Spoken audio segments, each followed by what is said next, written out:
this? Incredible!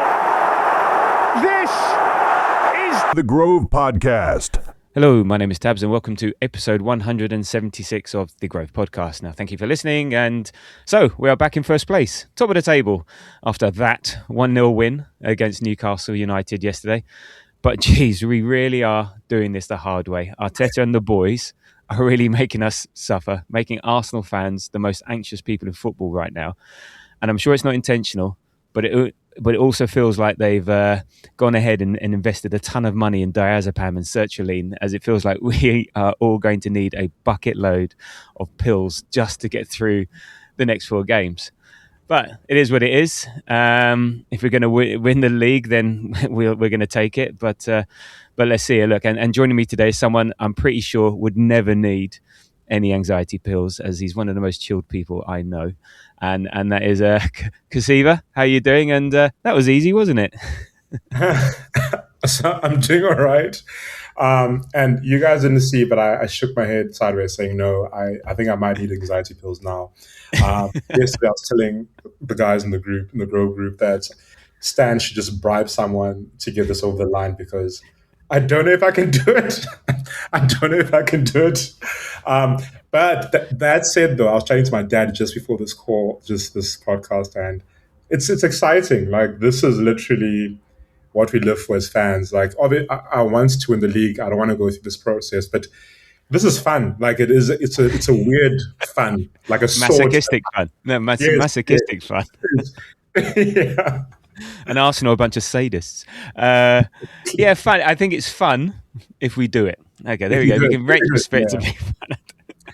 I mean, oh god. Oh, look. Anyway, but yeah, well, you come across as very chilled, and by saying this is fun, then it's obviously if you'd have seen me in the stadium yesterday, even Russell, who sits next to me, was laughing at me. I was like, he was laughing because he either laugh or cry, and I don't know what to do. I didn't know which way to turn. I didn't know whether to watch, not watch, leave. I don't know, but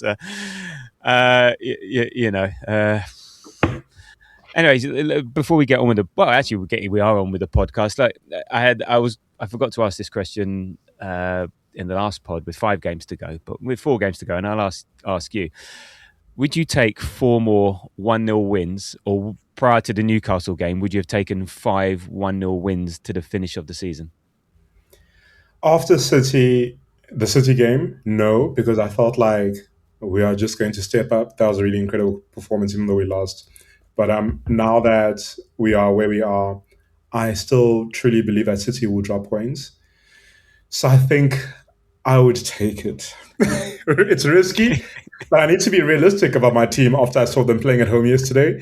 I'll take wins. I'll take them. And if we lose by 1 goal, that is not a bottle. I mean, let's not speak about that. I'll just say I'll take it. I'll take it. You take the 4-1-0, 4 or 5 1-0s. Jeez, you will be needing the diazepam and sertraline if we do go through 4 more 1-0s like yesterday. I was actually I was teetering on not sure I would. I think just getting the goal difference adds a bit more pressure than just the points on the board. If we are fortunate enough to be 6 points clear ahead of before they even play their next Premier League game, be more than just a 2 goal difference above, I think just implies it adds a bit more pressure, and I guess it also Also, my approach also implies City will win out, whereas I think people who would take the 4-1-0s or the 5-1-0s think that City will drop points, and I've got it could go down to goal difference. It could be a deciding factor. Now that doesn't mean like yesterday is the game to go hell for leather and try and get this point. We'll worry about that when it comes to Burnley and Palace. But I don't think I would. I'd be looking for more. But 1-0 to the Arsenal is our heritage. Even though I'm not sure I'd cope. And the thing is that with the one, it's just so open to variance. Stupid shit happening. I was just exactly. Yeah, I was picturing yesterday, Voldemort or Wissa, wheeling off, running towards their fans, and as I said, I was a wreck yesterday, and that's the first time in the stadium I've been like that. Normally, I'm only a wreck at home. In the stadium, normally quite chill because you can see what's going, but exactly because I could see what was happening. Yeah, exactly. I mean, the whistle chance was onside. I remember when I saw that it was actually onside, I was like, holy shit. This could end in the 97th minutes with a 1-1 draw. So, I mean, I'll say it again. If after the City game, I expected us to just cook and score 3-4 goals. Yesterday's game, I was like, let's rock 3 goals. We scored early. That was my expectation. But I was reminded that, this is the Premier League. I was reminded that we're still in the Champions League. And maybe it's unrealistic for me to think of us rocking all these teams, especially after the way we've played the last few games, Wolves, Brentford, etc. So yeah, it's a tricky one. It is, and look, Man City only beat Burnley 1-0 away the other day, sort of thing. So look, you never know. So. Yes. So, and look, actually, I'm going to rely. When you said the whistle chance, you reminded me. Oh, damn! I was meant to watch the highlights of the game. I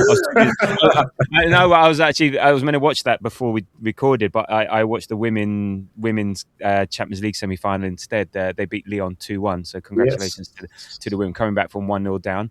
And why can't the goalkeepers we face do what their goalkeeper did? But, yeah, twice. But there you go. Them's the breaks. But well done to them. So they take a 2-1 lead into the away leg at Lyon, which I think is next week. So yeah, and it's interesting you referenced the City game. I think we all came out of that game with a lot of confidence. All saying, okay, no, we've got this, and we're like, wow, yeah, okay, fine. And my approach was, look, forget the past. We are where we are. We're here where we are. The reason we're neck and neck with City, nothing can be done about that. Yeah, there's no point crying over that. There's the recriminations will come at the end of the season if we don't make it. So it becomes 5-game shootout, as Arteta said, a new league, etc., etc. And so we come out of that and thinking full of confidence.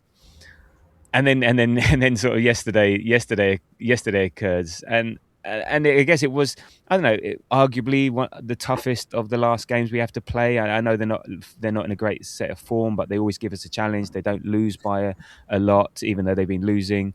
Maybe West Ham away could be tougher, but I think that's different because also the pressure's on them a bit, and we're pressured to win the league. They're for West Ham, there's more pressure to stay in the league than to get relegated. So who knows? But did it knock the confidence a bit yesterday's performance? Yeah, it did. After the game, I was definitely worried about the West Ham game. You are right. There are different circumstances. They are playing to stay in the league. But I was worried. I was like, shit, okay. Newcastle haven't... they've been on a really bad run of form, and I just expected a little bit more. But they also do just step up sometimes against us. Not usually at the Emirates, but they do usually step up against us at home. Especially Bruno came back, and he makes them tick. So I said it like before this game. I expected 3. After this game, I'm just like, give me 1-0 and let's just hope that City drop points. My confidence has been knocked. I will speak to my therapist about this in 2 weeks' time. I don't think your therapist can help you with Arsenal. So Arteta, Arteta said on whether he can take 4 more games like yesterday's tense game. He said yes. he's not. Yes, we're taking 50. Oh, thanks. Do you not think of the fans, Arteta? Come on. How many have we played now? Question mark there. And we are where we are. I don't expect after 22 years of not winning the title that it's going to be a path of roses and beautiful music around it. It's going to be like this, and we are ready for it.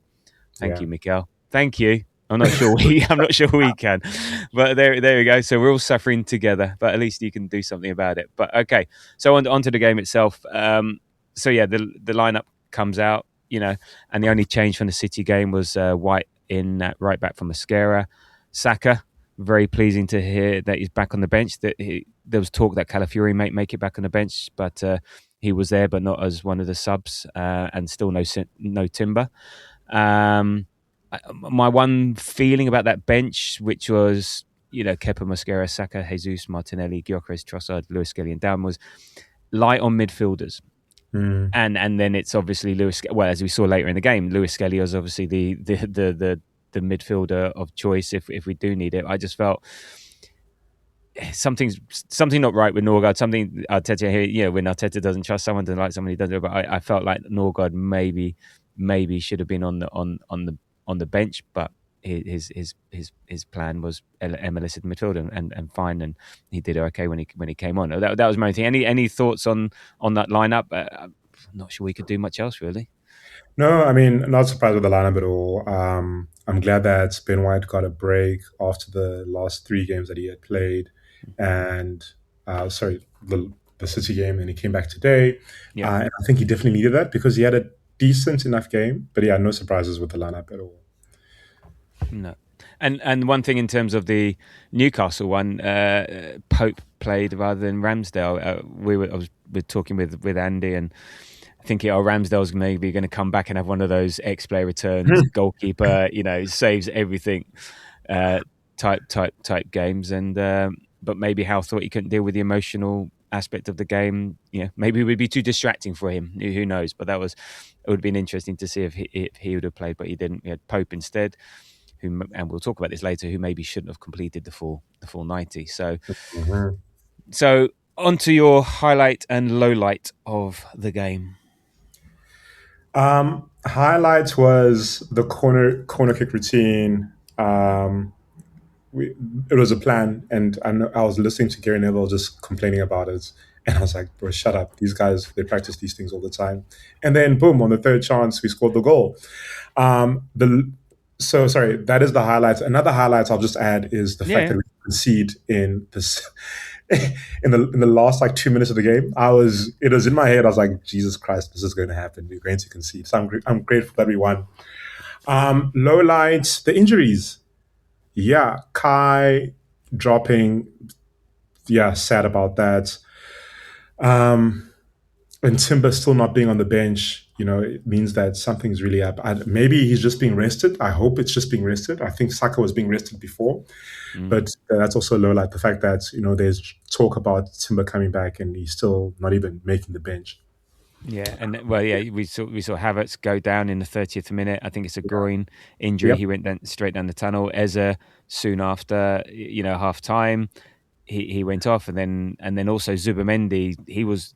It might not have been picked up on TV, but he was hobbling around for some time before he got substituted. So, yeah, I mean, so we'll take a couple of those points and then I'll bring mine in. It's that, my low light was the injuries, and we just can't seem to catch a break. And we just about get to full strength, and then then Kai goes down, and we need him. We're such a different player with him. Yeah, Eze's now got this new rule that you score a banger, then you have to go off injured, like he did against Leverkusen. Yeah. And the Kai is the worry one. With the groin injury, that's 2 to 3 weeks potentially. But Arteta said, they are muscular niggles. We don't think it's too much. We have to wait and see if they're going to be available for Wednesday.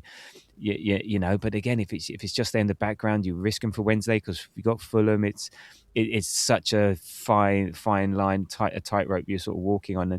And Eze, again, he was doing all the post-match interviews. Says, I'm all right, I'm all good.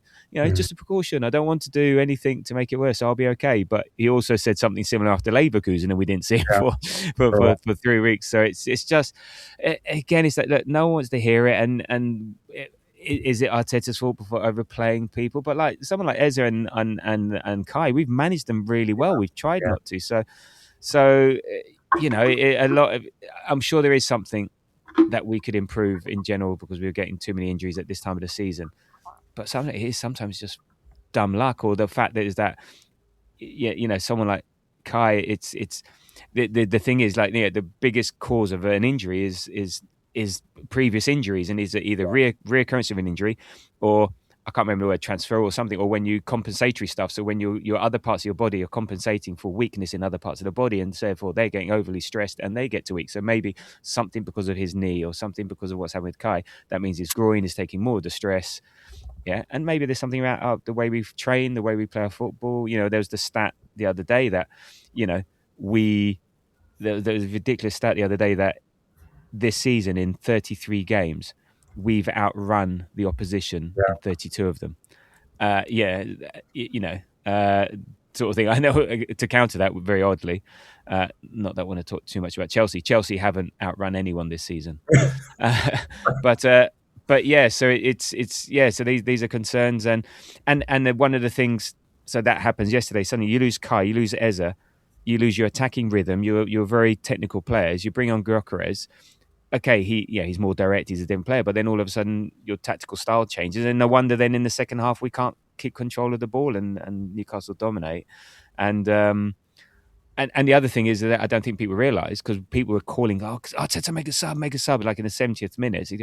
We then only had one window to make subs. Yeah. So imagine you make a sub a bit too early, and then Zubi gets injured or something. So then you lose that option to, and Saka was not 30 minutes fit. No, he wasn't. 20, whatever max, which we saw yesterday. But he was not 30 minutes fit. So then with the two subs when they happened, you've got one window left, and it's a bit challenging. On your highlight, the corner, and when we scored the goal, I thought it was a smart tactic, and we did the same against Southampton. We did all these short corners. But part of my low light was around me. There was a lot of negativity, and there was a lot of like, when we weren't getting in the box, it was like, why are we getting the box? Why are we getting the box? And like when we scored, I certainly turned around and mouthed a few words into the ether. But it's like we have analysts who study the Newcastle, who are actually, I think, are one of the worst for letting in corners. So this is their job: is to study what Newcastle do. That's how they pay their mortgage, bro. That's literally their job. Give them fucking credit that this is their job. Yeah, that you don't know as much as now. If we execute the short corner poorly, then that's not the issue. Is not the tactic. The issue is the execution. Then by fine, we should be. I'll get onto it in a second, but Madueke, and stuff like that. That's fine. But the actual tactic was right, because actually, we scored from it, and actually the first two corners were to Odegaard, but actually notice the third one, Odegaard made the run, they missed him out, and it went straight to Havertz, who laid it back to Eza, who then scores an amazing goal. What a hit!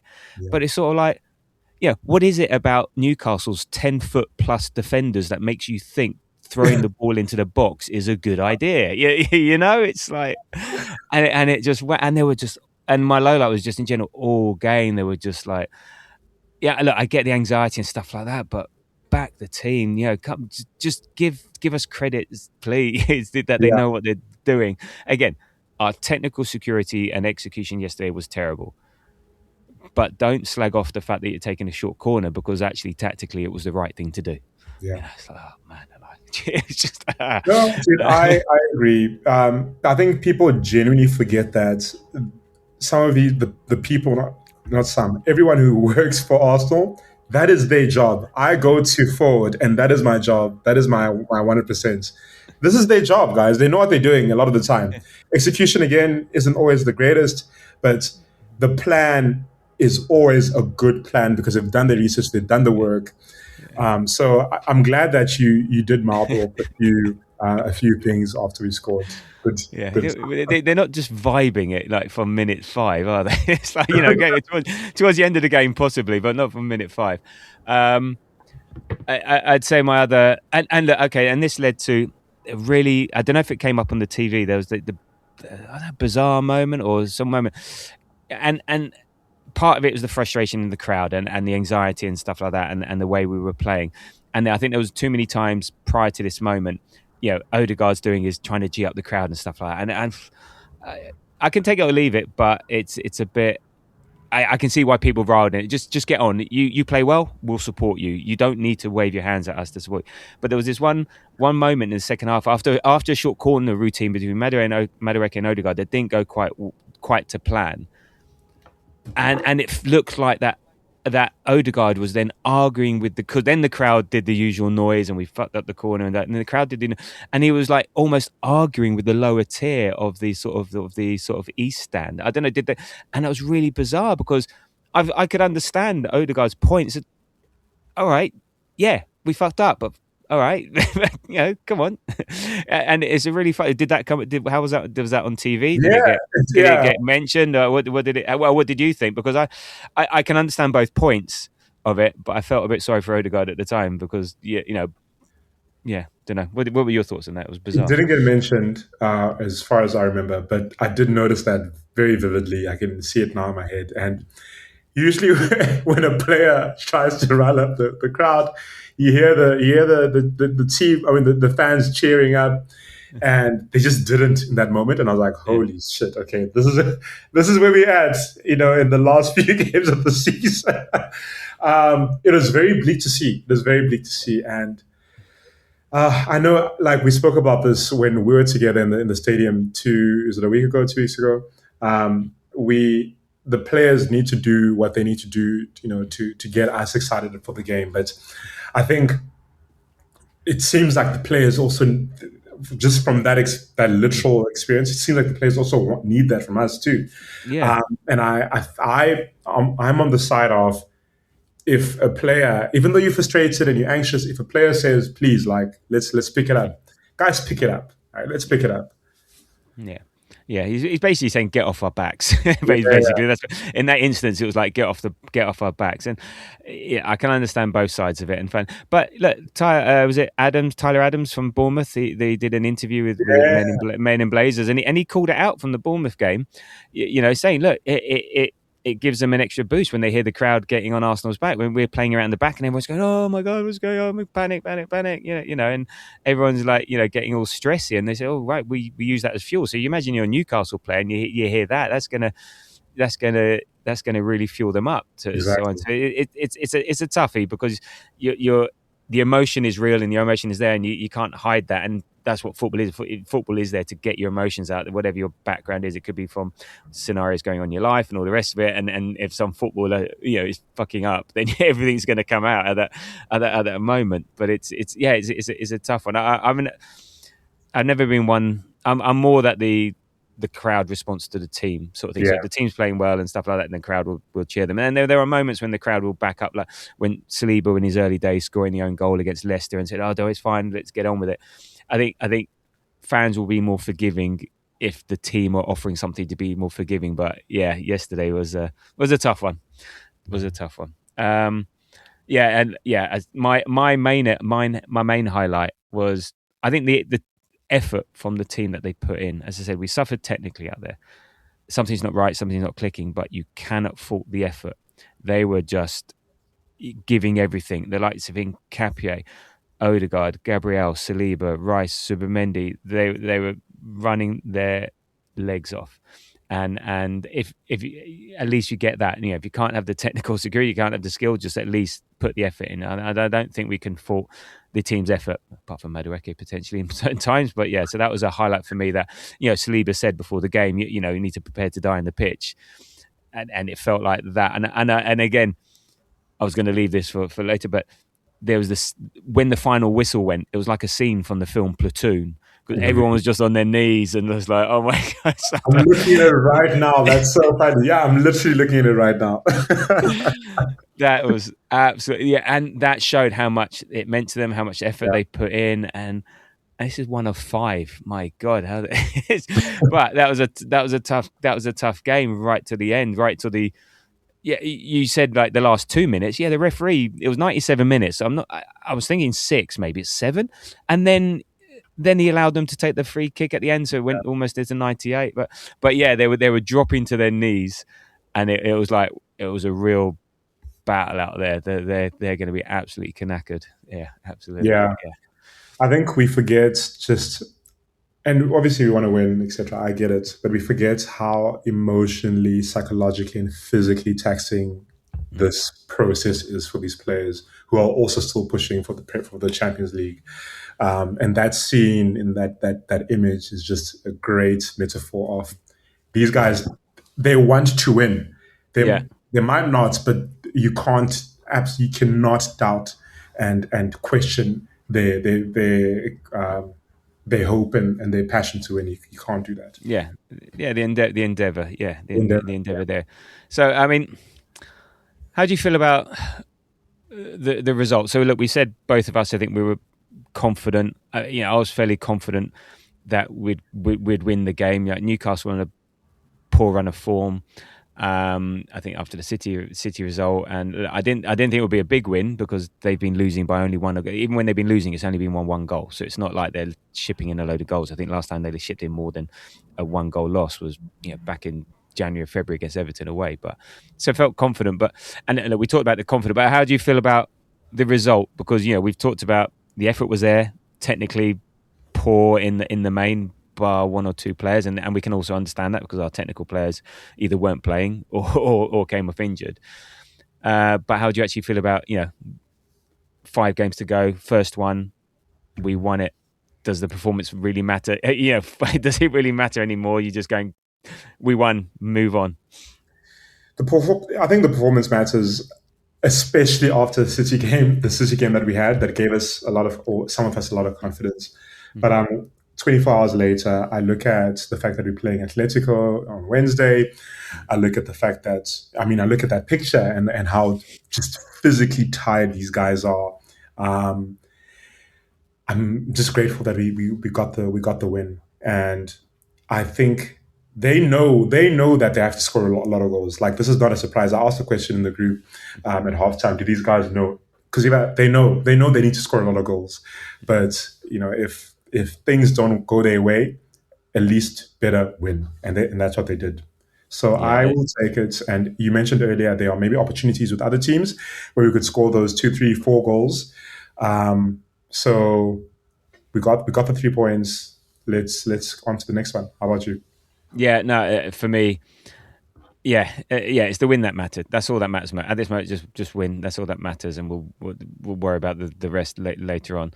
So yeah, I'm there with the win, as I say, because you can't fault the effort, but we do need a bit of some of that Eze calmness and technical quality to spread across the team. Yes. He's a very. I love his character. I love the way his pre-match interviews, post-match interviews, just the way he's on the pitch. Yeah. So we need a bit of that spreading in the team. But yeah, just win and. I really want to get behind this team, and I'm really behind the team, and the results is all that matters. So I'm there, like we're in it. We're in it now. We're not ducking out now.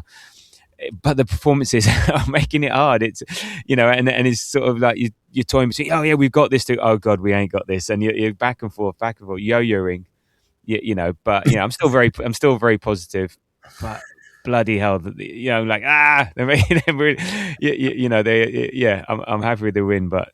Geez, they really are making it hard to defend them at the moment. But yeah, we're top of the league. What more can you do at this stage? Let me just say this: when we win, it's going to taste so much better. It's going to taste so much. But no one wants to go through this. No one. I'll say that a million times. But we're going to laugh in 5 weeks' time. We're going to laugh. Oh man, wasn't that joyous? So look. Yeah, it wasn't a pretty game. So look, the stats here: 45% possession to us, 55 to Newcastle. RXG 0.49 to their 1. We had 11 shots to their 13. We had 4 on targets to their 3. They missed 2 big chances. 81% pass accuracy to 85. We had 7 corners, and those aren't pretty stats. And that XG is the second lowest we've had at home all season. The lowest being last week against Bournemouth.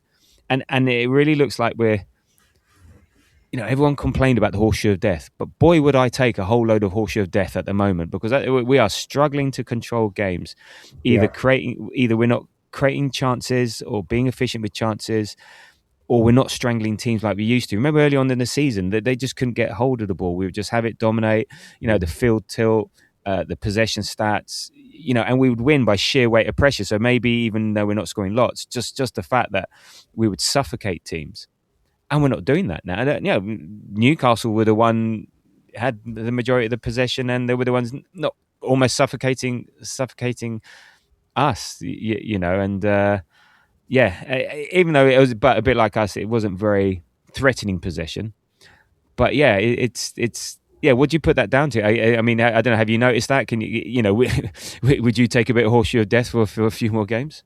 Yeah, I'll definitely take more control. And I'm pretty sure Arteta, when he hears people speak about this or sees people complain about this, he's like, look, I told you. Um, yeah, the Bournemouth game, again, at home, and us not having that control is just so odd. And then yesterday, for a long periods of, a few periods within the game, we had less possession than they did. So it's a very different Arsenal to what we are used to, the boring Arsenal we're complaining about, ironically. Um, but yeah, yeah, I don't know what to say. I don't know if it's an April thing or it's just people are broken and they just want to get it over the line, but it's yeah, I put it down to just the players on the pitch having the right one. It's that technical security. We know when we're playing Madueke, Gyökeres and Nelly, the ball ain't sticking. Okay, yeah, so we don't have that control. When you got Havertz, when you got Eze, when you got an on-form Odegaard, the ball sticks. We play it, we rotate.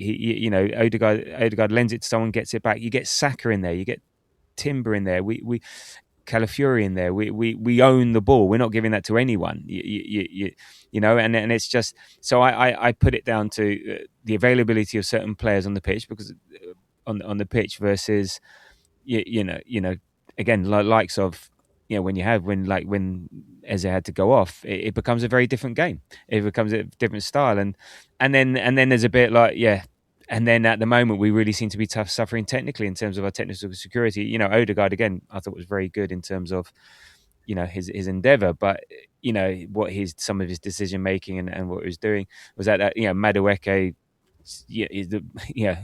box of revels, as they say. You don't know what you're going to get, and yeah, so I put it down to that, and then there's just a bit of fatigue, and stuff, and then also I heard a really good point the other day. It's like, again, we talked about it at the beginning. All these analysts are working us out. They're working week in, week out yeah. to work us out, and it's not like, oh, we'll figure them out for next season. No. 1 month later, they've watched you play a month full of football, and then they know your weak points, and they'll pick up those weak points. And so all of a sudden, what was at the beginning of the season, it's maybe a bit easier because again they're still trying to figure out. They haven't seen you play, and it takes a few months to get the data and to understand. But then after that, any team that comes and plays us now goes, well, I've seen a whole season's worth of what you're doing, and this is how we're going to counteract that. So it's multiple factors, and we're just not. And then if that's the case, because we don't change stylistically, it's harder for us to then react. Then we then have to be quicker to react in game. But also then again, where we are in the season, just we're running on fumes. We haven't got the best players on the pitch, and all of that adds up to being.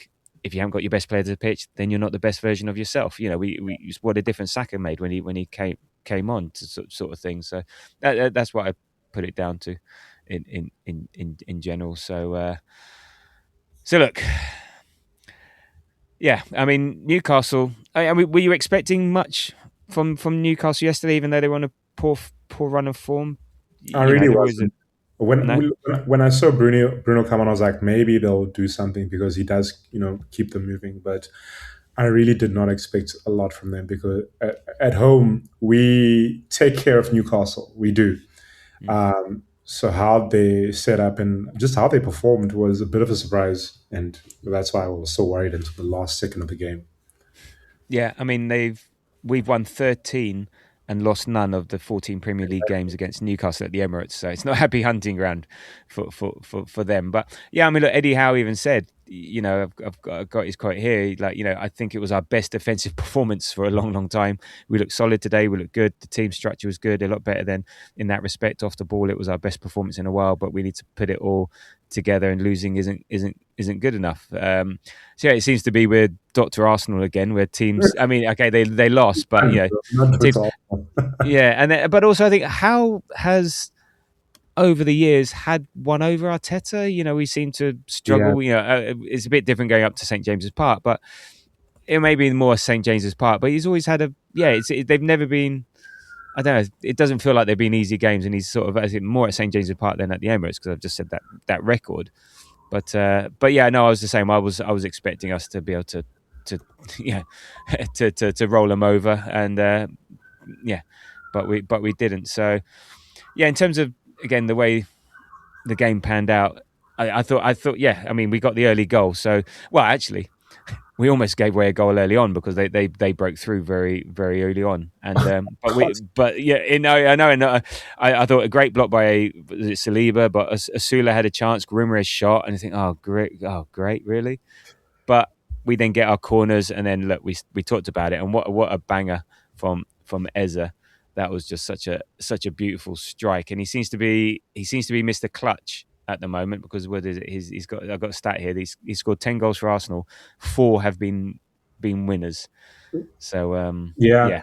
And he also performs statistically better in the second half of the season than in the first half of the season. The last 4 or 5 seasons now, I think. Yeah.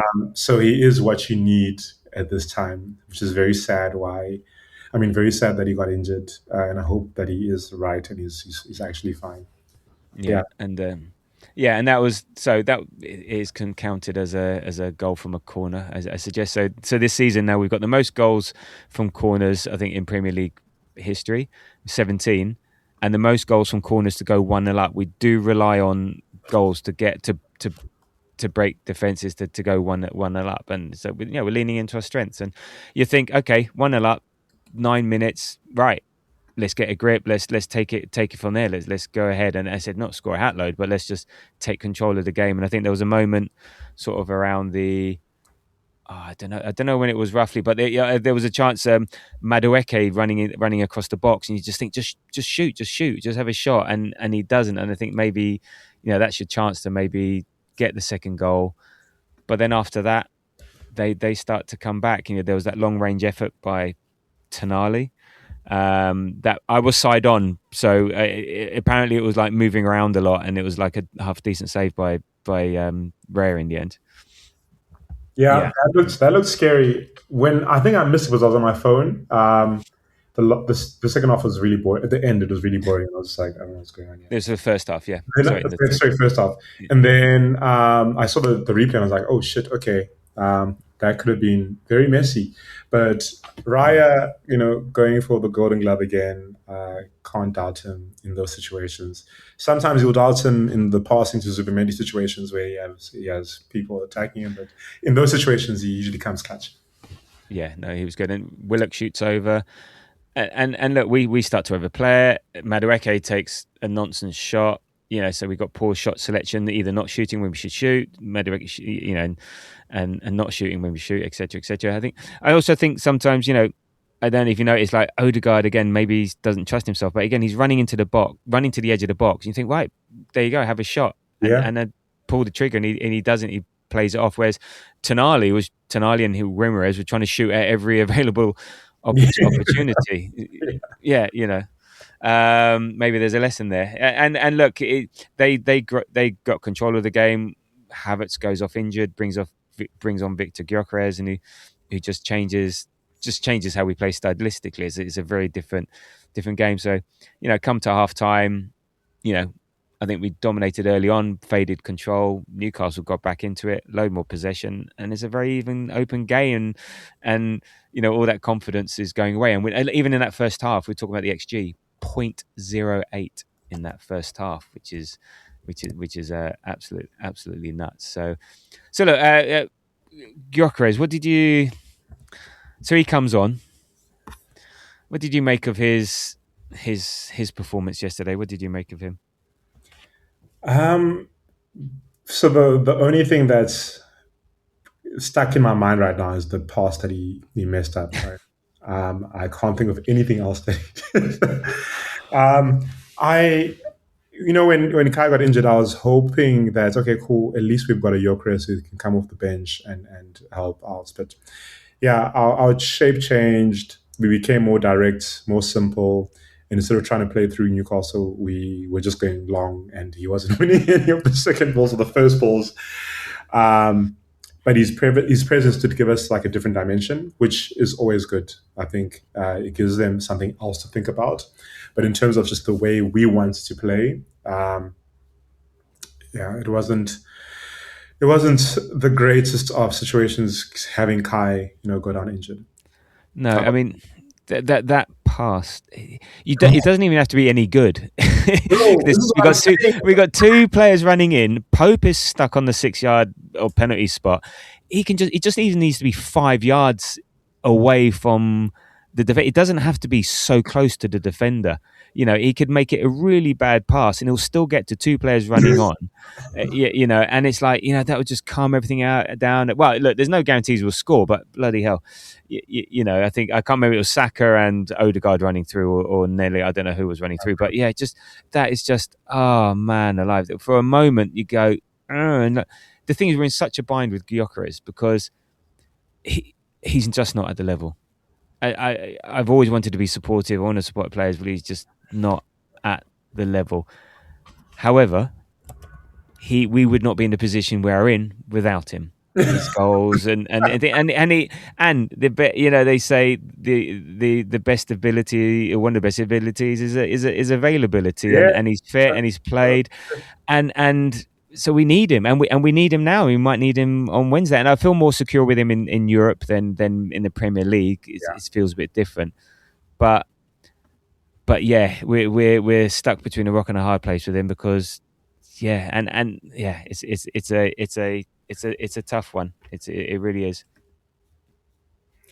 Yeah, we are caught in a bit of a rock and a hard place with Gyökeres, and I'm hoping, and I know I literally saw this today on Reddit. For saying he's still trying to get used to the Premier League, but I'm hoping it is just that, and he steps up. But in the same vein, this is what happens when you pay 65 million for a superstar, inverted commas, striker. People aren't paying 65 million for a superstar striker. They're paying 90, 100, 120. So we're getting what we paid for, which is absolutely ridiculous because that's not it's still a lot of money, But yeah, it's that pass, that whole situation. Yeah. It's frustrating. Maybe he'll have his moment, but yeah, he's just not at the level. And look, he was never bought in. We've said this loads of times. I think to be the main man. It was just the Havertz injury, and look, also, it's not exactly the striker market was full of loads of brilliant strikers that you can pick and choose from. And look what happened to Liverpool this season, where they, Ekitike, he's been okay, a bit hot and cold. Isak injured and stuff like that, and we could not do the Isak thing. I guess the only good thing about the Havertz injury potentially is that we wouldn't have had Eze, and Eze would be at Tottenham being relegated. So who knows? Again, all of this will be litigated at the end of the season. So yeah, look, second half, it was all Newcastle really. They had, at some point between the 48th and 56th minute, they had 75% possession. Eze goes down, Nelly comes on, which I was surprised because it's not quite like for like, but then also means what's up with Trossard, So, but I think Nelly had an okayish game, but yeah, it left us with that front three that nobody likes, and doesn't do anything. And then we have then it starts to get even more nervy, and we have the first big talking point. And again, I wanted to rewatch this, but it was right in front of me. Pope, yellow card, Dogso. Where do you stand on this? Red, yellow, orange?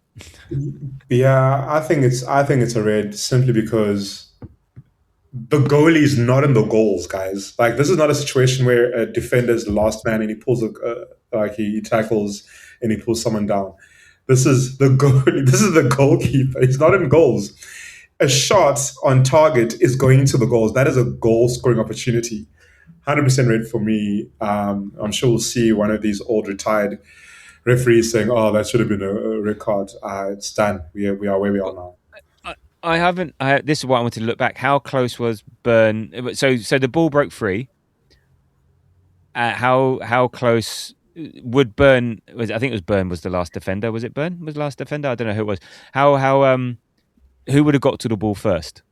Do you reckon Gyökeres or Burn? Because Gyökeres would have gone to the ball first, 100%. So therefore, Yeah, so it's a goal scoring opportunity. Now, maybe the ref took into account the fact that it was Gyökeres, so there's no chance he's hitting the goal from there.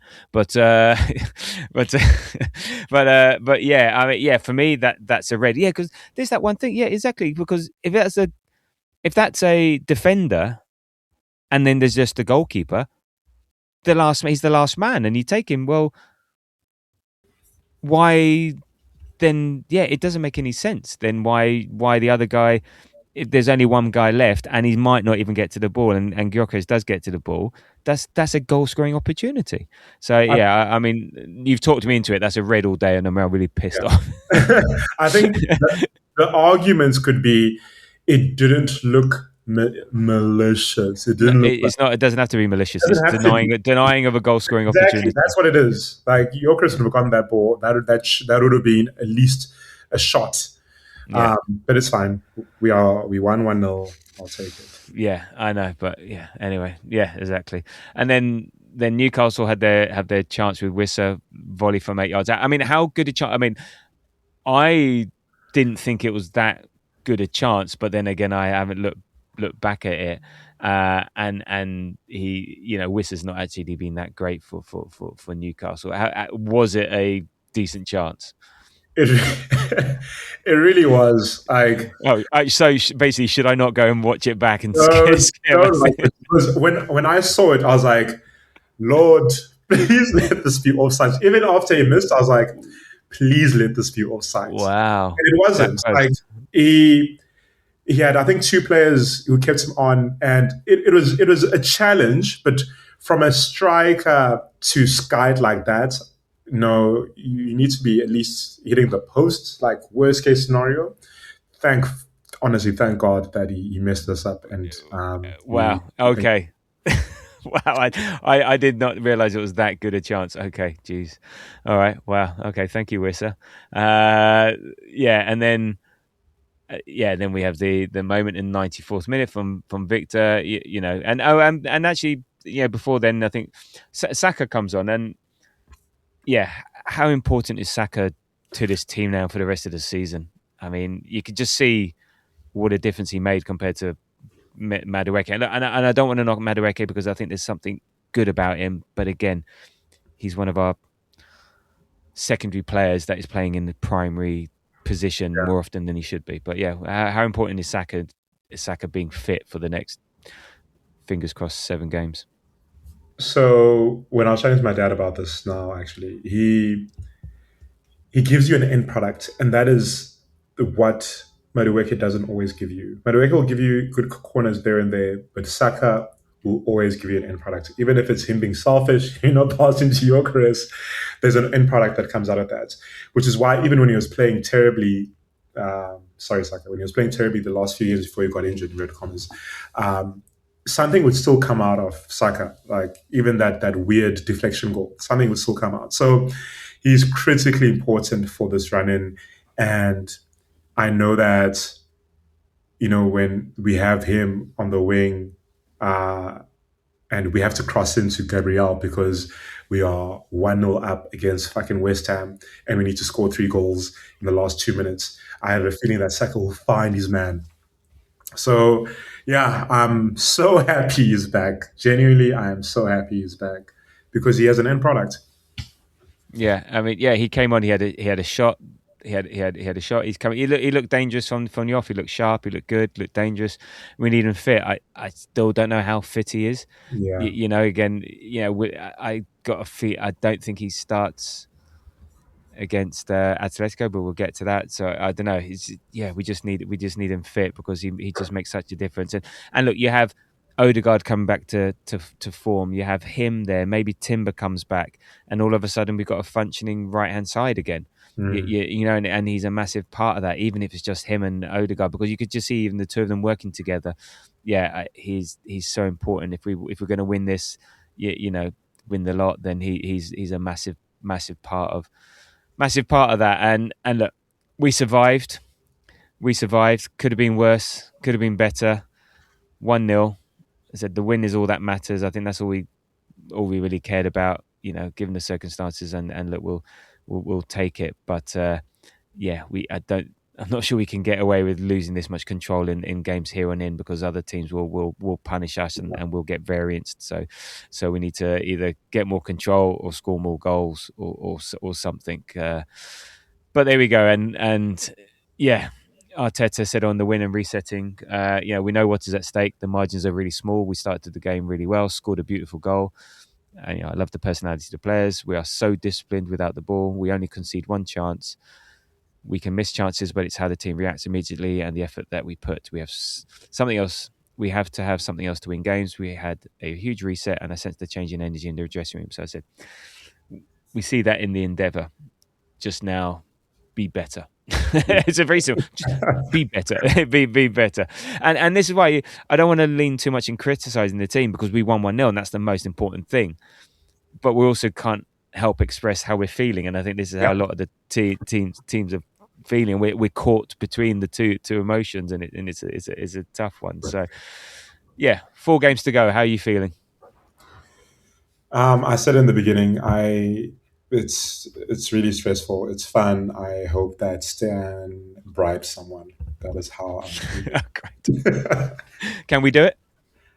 Will we do it? I believe so. I really do believe. Like after the City game, after we lost, I posted a video of I don't know what game it was, but people were celebrating, dancing to like dancehall outside the Emirates Stadium, and we were like, "Yeah, London is gonna stop when Arsenal wins." And I'm seeing that vision in my mind. I can't wait for it. I think we can. I don't believe City is the all. It's not even a belief thing. They really are not the all City. No. They're not. They're just simply not. And they will drop points. I don't think they'll score less goals. I think they'll drop points. Okay. And look, they got to the FA Cup final, which I think I don't want them to win it, but God, that's a horrible FA Cup final. City, Chelsea. It's like the two biggest bunch of cheap financial cheats and despicable clubs there are. It's like I wouldn't even bother watching it. But I want them to be there because of fixture congestion. And it's really weird. They're on for domestic. We suddenly realised this the other week. They're on for bloody domestic trouble. It's nuts, isn't it? And they're rubbish.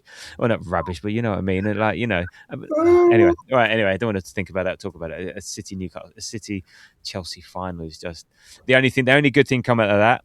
Well, unfortunately, I think Caicedo's injured. Not that we wish injuries on anyone, but it couldn't happen to a nicer club. We just want Chelsea to kick 7 shades of shit out of City in the FA Cup, and that will be a bonus. But anyway, let's not go down there. So look, as I said, we got the win, top of the league. Let's just take it from there. And look, we'll get onto your 3-word reviews before then we hit the Atletico preview. Before then, just a quick reminder, quick favour to leave a 5-star rating or subscription to our podcast on the YouTube channel, on the podcast apps like Apple and Spotify at the Grove AFC, because it really does help. We do notice it, and it helps spread the word, helps with the algorithm, helps with the numbers, etc., etc. So please do that. Okay, and if you've done so already, much appreciated. All right, 3-word reviews, which again I like to do, and we try and pick out the favourite ones because I think it gives a sense of how everyone's feeling after the game, just in a little bit of a sort of like little view into Arsenal fandom minutes after the final whistle. So we go to Blue Sky, Rusty. I'll take it. Yeah, Mr. C the Gooner said Sky pundits gutted. Were they not in favour of Arsenal winning? Yeah, I am gonna stop listening to Gary Neville. I'm so tired of that guy. Yes, yeah. Yeah. Well, what I've started to doing, if I can get it working, is you can time it so you listen to the Arsenal commentary with like Adrian Clark and stuff. It's a bit delayed. But you basically pause Sky and then say, and we're off, and then you press Sky go, and then you can listen to. I was doing that off my phone, and then I started playing on my phone, and then I looked at TikTok, and TikTok overrides whatever you're listening to at the time. So then, this was for the City game, but yeah. So just a tip there: if you're doing it off your phone, don't look at TikTok because it overrides, and then you have to then go and try and play around with pausing and starting and stopping and stuff like that. Anyway, but a lot of people do that. James Brooks goes, just keep winning. I think they're trying. Everyone is trying. Sam Dodgin, still in it. Oh, yes, we are definitely still in it. Right, on threads, Sam 13.draws, 4 to go. M.row 1, 4 more coronaries. Yeah, and that's not easy to say. The Johnny Man, 4 more wins. DJ Bukat, Odegaard, more. Oh my God. Now, I'm trying to work out, is that, oh my God, he was good, or oh my God, he was bad? No, I think we covered it in terms of the endeavour was there, the heart is there. I think he's coming back. I think better decision making. Yeah. There was one chance where, Gyökeres is like in miles of space on the left of the box, and instead of passing, he turns back. So just bit quicker, a bit better. But we need him again. I think what he's done and what he offers in terms of he leads the press. He's directing everyone on the pitch. I think we again, if we're going to win this thing, him, Saka, we need them in the team. Folkestone camera bike, 4 more finals. Yeah, I don't like the idea of the finals because, again, I think we've mentioned this before. It makes it too big. Just 4 more games. Finals just... Also, we're not very good at finals, so we lost our last one. So let's not play too many finals. And then Wolf 33CO. That'll do, Pig. It must be some sort of colloquial. I'm not too sure what that means, but I'm sure that means, yeah, that'll do. All right, on TikTok, Jewel C5, Nervous Wreck. Oh, yes, that could be me writing in my own one. On X, Alpha Shark. I can't work out what he was saying. Fucking all bollocks. Yeah, I sort of get you. I'm not so sure what that 100% that means, but yeah, it was. I can sort of sense what you're saying, right? And then on the Grove, we have Guido, 4 to go. That was very calm of him, Right? Yeah, I even mentioned this morning, like he wrote a very calm, relaxed. I said, "What have you done with Guido?" Matt Stacey, 4 more wins. Alex Monroe, that will do. Alistair, want to enjoy. Yeah, I think we all do, and the enjoyment will come on both the evening of the 30th of May and on the 24th of May. Sorry, Tabs, Please. before you continue, Yeah. you don't know the phrase "that'll do, pig"? Are you? No, I'm 53 years old. No. If it's down with the kids, I don't know. No. It's not down with the kids. That's from the movie Babe, which was released, I think, in the 90s, early 90s. The what? The movie Babe, with the piglet. Oh, that'll do, Pig. Oh, Yeah. good. If I said it in a Yorkshire accent. Oh, yeah. Yeah, okay, that'll do, Pig. That'll do. Oh, There okay. you go. Oh, but okay, yeah. No, yes. Okay, that'll do. Oh, okay. Thank you, Kuziva and Wolf, for educating me or re-educating me. There you go. Right, I'm going to have to use that more often now. Right. I'll be opening up with the next pod after we win 1-0. That'll do, Pig. Right. Actually, one more bit before we get on to Atletico. Relegation Watch, our intermittent feature that we like to have here on the Grove Podcast. So, Tottenham finally won their first game. This is nuts. Their first game of 2026. Leaving it to the 82nd minute to beat the worst team in the Premier League at the moment. 82nd minute goal. And even then, it wasn't exactly well worked, just right place, right time. And it looks like it's between Spurs and West Ham now for fighting for relegation after Forest thrashed Sunderland 5-0 on Friday evening. That win for Tottenham wasn't enough to pull them out the relegation zone. But there was a mad 10 minutes, and it was a horrible swing one way and the other. At 1 minute, West Ham were winning, then Tottenham equalised. Tottenham won. Tottenham scored, and then Everton equalised. So for 1 minute, West Ham were in the drop, and Tottenham were the ones to be out of the relegation zone. And then up steps Callum Wilson in the 92nd minute to get a winner to send the Arsenal the Emirates concourse, the loudest cheer of the day, sending Tottenham back to 18th. So it's going to be my one disappointment with that is that I want the Arsenal West Ham game to be inconsequential, Right. in that I know. in that they don't need the 3 points as in that game. But it now, well, we'll see. They play Brentford next week away. Tottenham play Villa at home. Yep. So who knows what you're going to get with Emery. and there's 6 points goal difference between West Ham and Tottenham in Tottenham's favour. So, but Tottenham are still 2 points into the relegation zone, and long may it continue. 4 more games to go, and this is the nuts thing: 4 more league games, 2-3 Champions League games, from either having the most amazing, best, brilliant season ever, or the the worst. It's such a fine line, so nuts. Gosh, Yeah. anyway, We'll deal with those emotions when the games come, right? So right now, let's get through today and then get through Atletico. Okay, so there we go. It's one game at a time. There you go, one game at a time. Atletico Madrid, Wednesday, 8 o'clock, 9 o'clock local time. What are you looking forward to, not looking forward to for the Champions League semi-final first leg? Not looking forward to us playing like how we played against Newcastle. Passive, slow, no taking chances. Just shoot. Someone just fucking shoot. What I'm looking forward to is a very different game to our second game against PSG last season.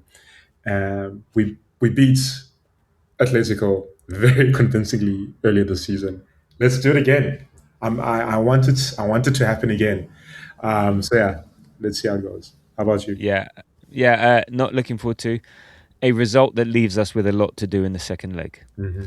Okay, so even a draw, I think, would be fine. But yeah, just get a result that gives us a chance to get through to the Champions League final.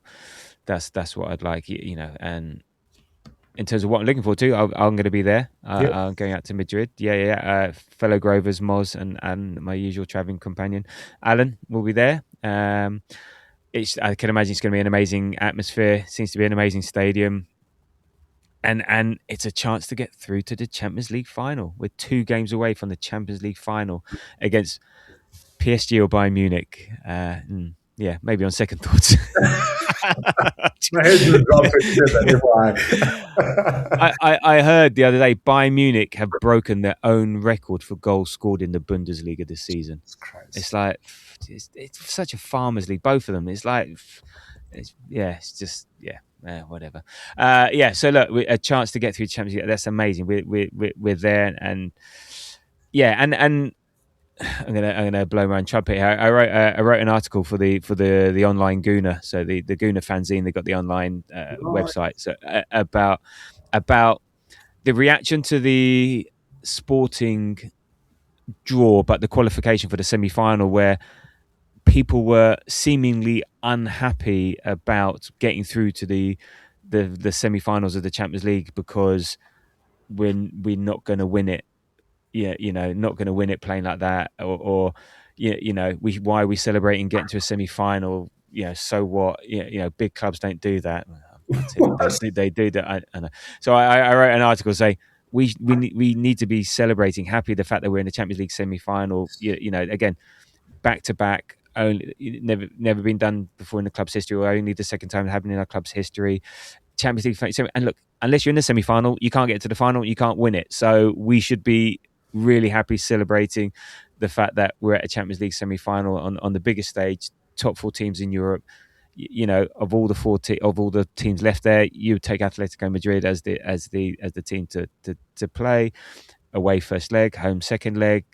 It's going to be incredible. So you've got to embrace it. You've got to enjoy it. So yeah, I wrote it. So go and find the online Guna fanzine and have a look at that. I'll post a link to it in the show notes. So yeah, a little bit of a plug there. But yeah, enjoy this. Is and one of the arguments we shouldn't be celebrating things like this for a club like Arsenal. This should be the norm. Well, unfortunately, it's not. So and eventually it might be the norm, but it's not at the moment. So let's enjoy it. This could be rare moments. No, look at someone like Barcelona. When was the last time they were regularly in the semi-finals? Yeah. They were there last year, but they've won it. There's lots of big clubs who don't make the Champions League semi-final on a regular basis. Oh, look at City aren't there. Exactly. Okay. Yeah. Man United. Okay, supposedly a big European club. They've not been anywhere near something like this for ages. Chelsea didn't make it. Newcastle didn't make it. Yeah. So, I think we've got to, Real Madrid aren't there. So Barcelona aren't there. So we've got to embrace this, enjoy it. And I'm going to go hopefully have a good time, have a look around Madrid, and yeah, we'll see what happens. So Sorry, just to add on that before you move on. yeah, I think I might have said this in the last time I was on. This relationship with our team is arguably one of the longest relationships we'll have in our life. You've been supporting them, I don't know how long now, and you're going to be supporting them for another 30 years. If you're not going to celebrate your team going to the semi-final in a space of 40, 50 years of supporting a club, my man or my girl or my whatever, you're going to have a very difficult time enjoying this thing that we call, our hobby. Like, enjoy these moments, enjoy these small moments, man. No, not small, these massive moments, enjoy them. yeah. No, indeed. Yeah, so you got to be in it to win it. No matter how badly we played, no matter how we got there. Yeah, we're one of 4 teams that can win the Champions League final. Yeah, so there we go. And there's going to be a team in the final that's never won it before, either Atletico or Arsenal. And we'll worry about the final when it comes to it. And cup football's dumb. To be honest, we can draw 0-0 3 times and win the Champions League. That's all it takes. Our team is set up for a knockout game. Exactly. So how are we going to approach our 0-0 against Atletico? Well, I mean, look, in terms of the team, it's a Champions League semi-final. You've got to go full strength. You can't be thinking about Fulham. But what is full strength? I think we've been saying this for a while now. Okay, as much as Arteta said, maybe not worry about it. As much as Eze said, is Eze really going to be fit? Is Havertz going to be fit? Can Saka start? Calafiori, Timber? What do you realistically see is our starting 11 against Atletico? Realistically, I think the backline will be the same, even if Calafiori is fit. I think it's good for us to just be patient with him. In the midfield, realistically, because Zubi is not well, maybe Rice at 6, and then Odegaard again. Don't know about the other number 8. Maybe a sneaky little, I don't know, Trossard. I don't know if Saka. I don't think Saka will start. I think you said it earlier. He wasn't ready for 30 minutes, 15 minutes, maybe not 30 minutes, and definitely not 60 minutes or 70 minutes. So probably Madueke. I do not want to see Martinelli on the other side because we know that Madueke Gyökeres situation. Please start Trossard. Like, just do something else different to what we used to. But realistically, same back line, probably the same midfield minus is a. If Zubimendi is not ill, I think he should. What's up with Zubimendi? I heard he was ill before the Newcastle game. Do you think that will last? I'm hoping that it should be fine, right? I'm hoping it should be fine. So maybe it'll be fine. But what I don't want to see is Madueke, Gyökeres, and Martinelli, regardless. Yeah. I just don't want to see it. I hear you. I think Raya. I think Mosquera in Spain over White. White playing 3 games in a row. I think White then comes back for Fulham. Saliba, Mosquera, and Hincapié. And I think we did mention Hincapié in the Newcastle review, but my God, Hincapié. What phenomenal yesterday, and his energy, his spirit, thou shalt not pass. You're not fucking winning today, Newcastle. I'm sorry. And that his attitude, brilliant, and I love him. He may not have some of the going forward strength that Calafiori offers, and he may not have that sort of classiness about him, but he's a warrior. He is the warrior. He's an invincible, remember? This guy is an actual life invincible. Exactly. Hey, look, we're invincible in the Champions League, so, we could do that. Can you imagine that? We get through to... we could win the Champions League and be invincible Champions League winners. You never know. We could actually be invincible Champions League losers as well. If you count 90s. Mosquera, I think Mosquera will be playing back in Spain. I think we'll have that. Zubi, Rice, Odegaard in midfield. I was going for a front 3 of Nelly, Trossard, and Eze. I think Nelly on the right over Madueke, Trossard over Gyökeres for that technical security for playing Atletico. I think we need to keep hold of the ball, keep them away from the ball, and I think Trossard offers you more than that. And if Eze's fit. Otherwise, then it'll be Nelly. But I would not have Nelly Gyökeres and Madueke. I just would not have. So I would bring Trossard in somewhere. But hopefully he's fit to play there. And we can't think of Fulham. Fulham will have to just take care of itself. So look, on to Atletico. So in terms of the Champions League performance, they are beatable. They do concede. I mean, in the group stages, they lost at home to Bodo 2-1. And then in the knockout stages, they lost away to Spurs. Okay, they spanked Spurs 5-2 at home, but they 8-4 in aggregate, but they still lost away to Spurs.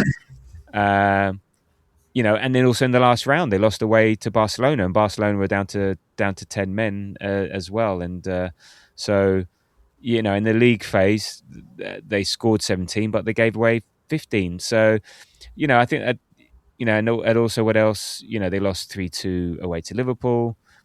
They drew away to Galatasaray 1-1. Some good results. They beat Inter Milan 2-1, but so did we. But then they also in the knockout stages or the qualifying stages, they drew 3-3 with Club Brugge. So there are goals there to be had, I think, against them. So I think we shouldn't be too shy. But they've also got the likes of Alvarez and Griezmann. Sorloth is back from fitness. So yeah, I think there's opportunities there to score. We just need to take care. And look, you referenced the fact that we beat them 4-0 on October 21. We were at our peak then. We were the best team in the world back then. But also, do you know when we scored our goals? Yeah. We scored 4 goals in 13 minutes between 67 and 80 or something like that. It was ridiculous. So it looks like a comfortable win on paper, which it was, but 57-70. So it's basically Gabriel 57, Martinelli 64. Guess you scored 2 goals, 67. Gyökeres. So maybe he should play. Oh God, I don't know. Maybe then Gyökeres up front and then Trossard starts on the left. But anyway, and Martinelli on the right. But yeah, so they're gettable, they're beatable. I think they do have a decent record at home, but yeah, I think we can do it. And in the league, they're comfortably fourth on 60 points. So they've got Champions League for next year. 2 points behind Villarreal, but 10 points ahead of Real Betis. But they've also had a bit of a iffy run recently. Like from March, iffy run. They lost away to Real Madrid. They lost at home to Barcelona. So look, shit happens. But then they lost to Seville, who are quite far down, and they've lost to Elche, as well.